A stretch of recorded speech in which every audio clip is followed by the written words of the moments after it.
discours d'avant-match qui m'a marqué, je dirais le discours de la finale 2011 à l'Eden Park.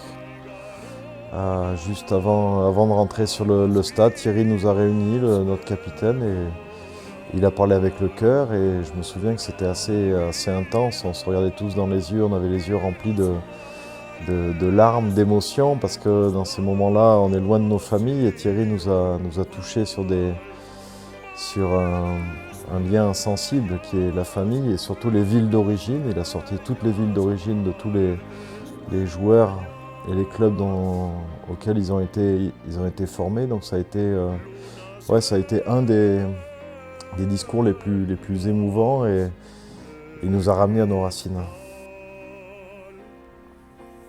Non, moi ce qui m'a marqué le plus, je ne veux pas sortir un joueur, si je devais en sortir un, c'est Thierry Dussautoir pendant la Coupe du Monde 2011, puisqu'il était notre capitaine, et un capitaine, quand le bateau est en train de couler, c'est là où on voit sa force, sa puissance et ses responsabilités. Et Thierry a réussi à prendre beaucoup sur lui, et a réussi surtout, avec tous les égos, les forts caractères qu'il y avait dans l'équipe, à réunir tout le monde. Donc ça a été, au-delà que ce soit un grand joueur de rugby, il a été un grand psychologue, je vais dire, pendant cette Coupe du Monde 2011.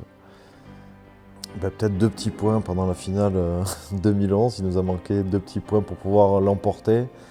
Enfin, 1 point pour faire match nul et 2 points pour l'emporter.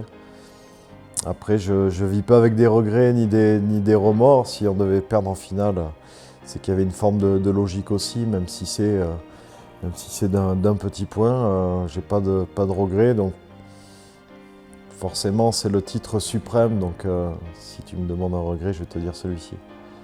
Oui et non, c'est vrai que la France n'a jamais été championne du monde. C'est en 2011 où nous étions les plus proches de soulever le trophée Webb Ellis. Moi, je mets